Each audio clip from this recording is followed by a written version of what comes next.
સરકારના સમર્થકો, ભક્તો અને એના પ્રવક્તાઓ ટીવીમાં, સોશિયલ મીડિયામાં ચારે કોર આ સ્માર્ટ મીટરના ફાયદા ગણાવવા માટે કામ પર લાગી ગયા છે, પણ હજી સુધી આના ગેરફાયદા ઉપર કોઈએ ખુલીને ચર્ચા નથી કરી.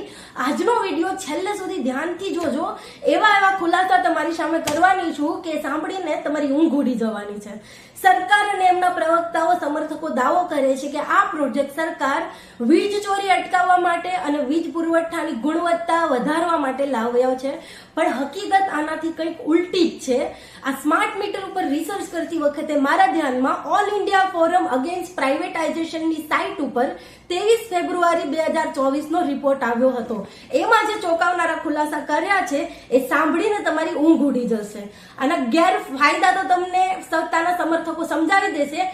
ગેરફાયદા સાંભળો. પહેલો ગેરફાયદો, પહેલું તો આ પ્રીપેડ મીટર છે. જો કે આના વિશે બધી વાત કરી જ લીધી છે કે પહેલા પૈસા ભરો પછી વીજળી વાપરો. હવે આના ગેરફાયદા કોઈ પણ સામાન્ય માણસ સમજી શકે કે માની લો તમારે ત્યાં દવાખાનું આવ્યું, તમારી સેલેરી નથી આવી, તમારી પાસે પૈસા નથી રિચાર્જ કરાવવાના, તો તમે શું કરશો? અંધારામાં રહેશો, બળબડતા તાપમાં તમે વગર પંખાએ રહેશો, કઈ રીતે કરશો? અમુક ભગતો કહે છે કે જે લોકો 10,000 નો ફોન વાપરી શકતા હોય, એમાં રિચાર્જ કરાવી શકતા હોય, તો આ રિચાર્જમાં શું વાંધો છે? તો એ બુદ્ધિના બળદિયાઓને પૂછો કે ભાઈ મોબાઈલ રિચાર્જ વગર કોઈની જિંદગી અટકી જાય છે? 7-8 દિવસ સુધી મોબાઈલમાં રિચાર્જ ના હોય તો શું આગ ફાટી પડે છે? અને કદાચ ના પણ હોય ને તો બીજાના વાઈફાઈ થી પણ મોબાઈલ વપરાઈ શકે. પણ જો તમારી પાસે વીજળીને રિચાર્જ કરવાના પૈસા નહીં હોય તો 7-8 દિવસ તમે કાઢી શકશો? કલ્પના કરી જોવો. બીજું, સરકાર કહે છે વીજ ચોરી અટકાવવા માટે કર્યું છે. જે ગરીબ અને મજૂર વર્ગ છે, જે આ રિચાર્જ નહીં પોસાય જેને, એ મજબૂરીમાં વીજ ચોરી કરવા માટે મજબૂર બનશે.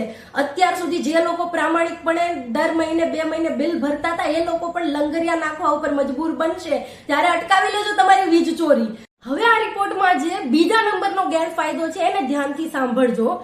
TOD ટેરિફ સિસ્ટમ સરકાર લાગુ કરશે. સ્માર્ટ મીટર દિવસના અલગ અલગ સમય માટે અલગ અલગ દર ચાર્જ કરવા માટે સક્ષમ છે, જેને time of the day TOD કહે છે. મતલબ કે સરકાર અને વીજ પુરવઠો પૂરો પાડનાર કોન્ટ્રાક્ટર પોતાના હિસાબથી ભાવ નક્કી કરશે. વધારે કરવા છે કે ઘટાડી નાખવા છે. એટલે કે એ લોકો TOD અપ્લાય કરશે જે મુજબ જ્યારે સૂર્યપ્રકાશ હોય એટલે કે દિવસ દરમિયાન યુનિટ દીઠ નિયત ભાવ કરતા 10 થી 20% ભાવ વધારી દેશે, ઓછા કરશે, અને રાત્રિ દરમિયાન નિયત ભાવ કરતા 10 થી 20% ભાવ વધારી દેશે. હવે આમાં સરકાર દાવો શું કરે છે કે ગ્રાહકને ફાયદો થશે, પોતાની રીતે પોતાનો વપરાશ કંટ્રોલ કરી શકશે. માનો કે અત્યારે યુનિટના ભાવ વધારે છે તો હું મારી રીતે વીજ વાપરવાનું ઓછું કરી દઉં, જ્યારે યુનિટના ભાવ ઓછા હોય ત્યારે હું બરાબર રીતે વાપરીશ. હવે એક સામાન્ય બુદ્ધિવાળો માણસ પણ સમજી શકે કે વીજળીની ખરેખર જરૂરિયાત રાતે જ હોય, દિવસના ના હોય.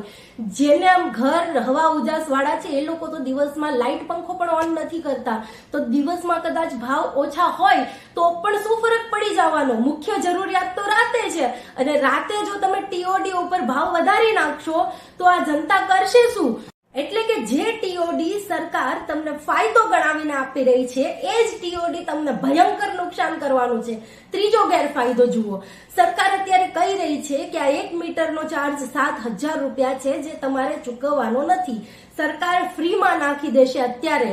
આ સરકારે જણાવ્યું, પણ સરકારે શું તમને એ જણાવ્યું કે આ જે મીટર છે તમારે દર 7 વર્ષે અથવા તો 10 વર્ષે બદલવું પડશે?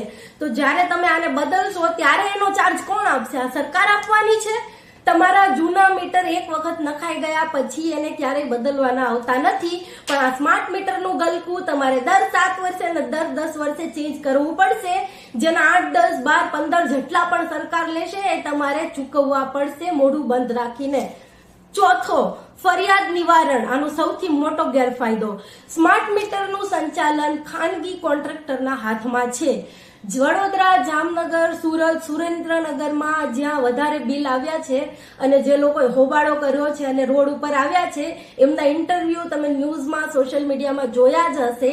એ લોકો જ્યારે વીજ કચેરીએ ફરિયાદ કરવા જાય છે ત્યારે કંપનીવાળા શું કહે છે કે આ અમારા હાથમાં નથી, કોન્ટ્રાક્ટરનો મામલો છે. મતલબ કે તમારી ફરિયાદ ફરિયાદ સાંભળનારું પણ કોઈ નથી. અને લખીને રાખો, આ કોન્ટ્રાક્ટરોની તમારા શહેરમાં ક્યાંય ઓફિસ પણ નહીં હોય તો તમારે કોઈ પ્રોબ્લેમ આવશે, બિલ વધારે આવ્યું કે યુનિટ વધારે કપાઈ ગયા તો ફરિયાદ કરવા કોને જાશો? જીબી, પીજીવીસીએલ, એમજીવીસીએલ વાળા તો હાથ ઊંચા કરી દેશે કે ભાઈ કોન્ટ્રાક્ટરનો મામલો છે, અમે કાંઈ ના કરી શકીએ. તો તમારી ફરિયાદનું નિવારણ કરશે કોણ? આ 4 મુખ્ય સૌથી મોટા નુકસાન છે સ્માર્ટ મીટરના, જે તમને બરબાદ કરવા માટે અને આર્થિક રીતે સરકાર અને કંપનીઓના કોન્ટ્રાક્ટરના ગુલામ બનાવવા માટે કાફી છે. આ સિવાય વોટ્સએપ પર આવતા મેસેજમાં જે ફાયદા ગણાવ્યા છે કે સરકારના પ્રવક્તાઓ ટીવી ડિબેટમાં જઈને તમને જે ફાયદા ગણાવી રહ્યા છે, સોશિયલ મીડિયા પર મેસેજ આવી રહ્યા છે, એમાં જે તમને ફાયદા ગણાવ્યા છે, ફાયદાઓમાં કેટલી સચ્ચાઈ છે એના ઉપર હું બીજા વિડીયોમાં વાત કરીશ.